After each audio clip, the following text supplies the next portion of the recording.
एक व्यक्ति जो बहुत ही बुद्धिमान है, कुशाग्र बुद्धि का है, जिसकी राजनीति में गहरी रुचि है और जो राजनीति को बहुत अच्छे से समझता है। एक व्यक्ति जो अपने दुश्मन से भी प्रेम करता है। अगर आप ऐसे किसी व्यक्ति को जानते हैं तो समझ लीजिए वह व्यक्ति कुंभ राशि लग्न का होगा। नमस्कार मित्रों, मैं ज्योतिष शास्त्री अरविंद चौबे। आज चर्चा करेंगे कुंभ राशि लग्न की। अगर आपकी कुंभ राशि लग्न है तो आपकी कुंडली कुछ इस प्रकार दिखेगी।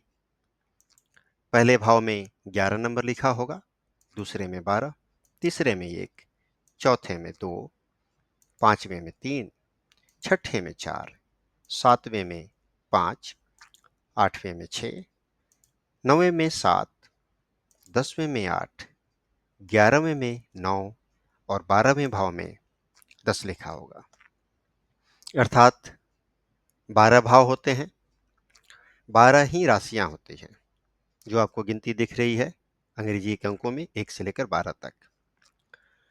12 भाव 12 राशियों के साथ में 9 ग्रह होते हैं, तब एक कुंडली पूर्ण होती है। सूर्य, चंद्र, मंगल, बुध, गुरु, शुक्र, शनि, राहु, केतु। इन 9 ग्रहों में 7 ग्रहों को राशियां मिली हुई हैं। यूं कहिए ये राशियों के स्वामी हैं। सूर्य सिंह राशि, चंद्रमा कर्क, मंगल मेष वृश्चिक, बुध मिथुन कन्या, गुरु धनु मीन, शुक्र वृषभ तुला, शनि मकर कुंभ। कुंभ राशि के जो स्वामी हैं वो शनिदेव हैं।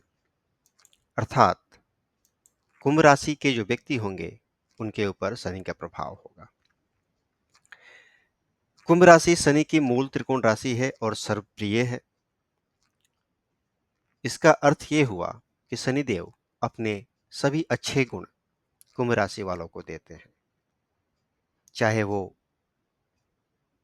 कम उम्र में बहुत ज्यादा गहरी सोच हो, अच्छी समझ हो, कुशाग्र बुद्धि हो, राजनीति में रुचि हो, लोगों का सेवा करने का मन हो, या दुश्मन को भी माफ कर देने का नियति हो, ये सब शनिदेव देते हैं। वैसे तो शनिदेव न्याय के देवता हैं,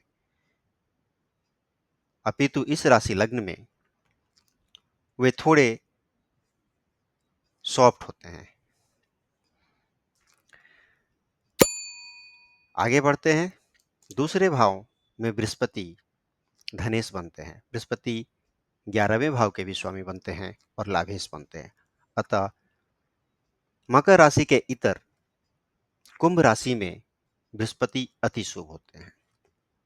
अगर बृहस्पति बलवान हुए तो मकर राशि, माफ कीजिएगा, कुंभ राशि को लग्न का जो जातक होता है वो बहुत धनवान होता है। बृहस्पति बहुत धन देते हैं। एक तो स्वयं धन के कारक, धन के भाव के स्वामी और लाभ के भाव के स्वामी। यह बहुत बढ़िया कॉम्बिनेशन है। इसीलिए कहा जाता है कि कुंभ राशि, कुंभ लग्न के जो जातक होते हैं वो बहुत भाग्यशाली होते हैं।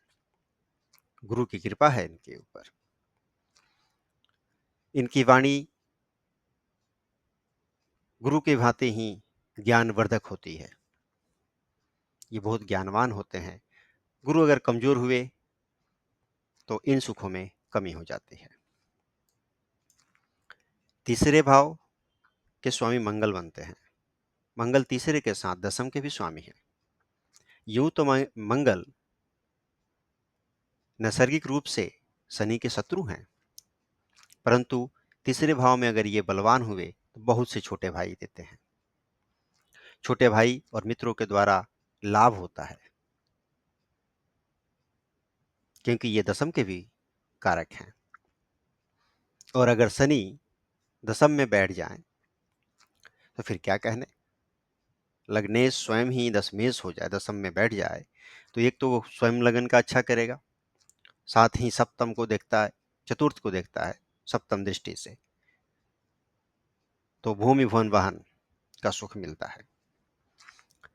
अगर मंगल कमजोर हुए तो भाइयों से कष्ट मिलता है। चतुर्थ भाव के स्वामी शुक्र हुए। शुक्र चतुर्थेश होने के साथ नवमेश भी हैं और परम शुभ हैं। अगर किसी भाव पर बृहस्पति और शुक्र की दृष्टि एक साथ पड़ जाए तो वो भाव धन्य हो जाता है। मकर राशि पर मान लीजिए अगर पड़ जाए 12वें भाव पर तो लाभ ही लाभ, विदेश से लाभ, सैया सुख, मोक्ष की प्राप्ति, ज्ञान की प्राप्ति सब मिलता है। पंचम भाव के अधिपति बुध बनते हैं। बुध अष्टमेश भी हैं, अतः बुध अच्छे नहीं हुए। परंतु ये त्रिकोण भाव है, तो बुध अगर बलवान हुए तो अच्छी बुद्धि देते हैं, आकस्मिक धन लाभ देते हैं, क्योंकि अष्टमेश भी है और अष्टम भाव आकस्मिक घटनाओं का है। अष्टम भाव अचानक से लॉटरी सट्टा के लग जाने का है। तो अगर बुध मजबूत हुए तो ये सब घटनाएं होती हैं, लाभ होता है। बुध कमजोर हुए तो पुत्रों से कष्ट मिलता है।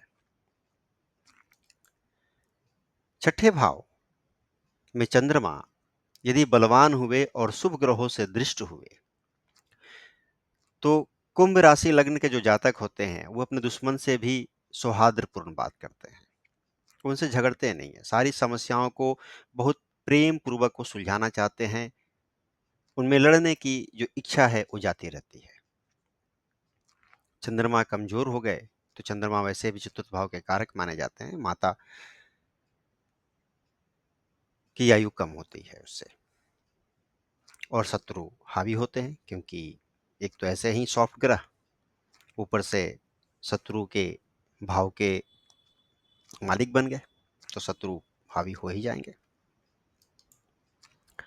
सप्तम भाव में सूर्य अगर शुभ हुए और बृहस्पति अथवा शुक्र से दृष्ट हुए तो इस बात में कोई संशय नहीं कि जातक और जातिका की जो शादी होगी वो उच्च घराने में होगी, अर्थात जो पत्नी या पति जो भी जीवन में आएगा वो बड़े खानदान वाला होगा, क्योंकि शुक्र सूर्य जो है राजसी चीजों के कारक हैं। अगर सूर्य कमजोर हुए तो जातक और जातिका के जो स्पाउस हैं उनकी आयु कम होती है। जैसा कि हमने बताया, अगर बुध मजबूत हुए तो आकस्मिक धन लाभ देते हैं, ससुराल पक्ष के साथ बातचीत अच्छी रहती है। अगर ये कमजोर हुए तो पुत्रों से कष्ट, ससुराल के साथ भी संवाद में कठिनाई। नवम भाव में शुक्र अति शुभ है, बलवान हुए तो बहुत धन देते हैं, अगर ये पीड़ित हो गए तो अल्प धन देते हैं, समस्याएं उत्पन्न कर सकते हैं, भाग्य में बाधक हो सकते हैं। हालांकि ये अक्सर नहीं पाया जाता। शुक्र कुंभ राशि लग्न वालों के लिए शुभ ही रहते हैं। मंगल यहां पर अच्छा करते हैं, पराक्रम में वृद्धि करते हैं और व्यक्ति का कार्य सुचारू रूप से चलता है। व्यक्ति में लड़ने और जीतने की मादा होती है और व्यक्ति आगे बढ़ता है, ऊंचाइयों को छूता है। एकादशेश बृहस्पति का क्या कहना, धनेश और लाभेश एक साथ, जो धन का कारक है वही धनेश और वही लाभेश, धन ही धन, तो बृहस्पति बहुत शुभ है। 12वें भाव के स्वामी भी शनि ही है, परंतु लग्नेश भी शनि है, अर्थात कुंभ राशि लग्न के जातकों में, जातकों कुंडली में शनि 12वें का फल नहीं करते, ये लगन का फल करते हैं, जो कि हमेशा शुभ होता है।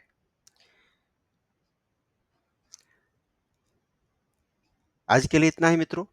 अगर आपने मेरी चैनल को सब्सक्राइब नहीं किया तो सब्सक्राइब कर लें, ये बिल्कुल ही शुभ मुहूर्त है। और वीडियो को लाइक कर दें।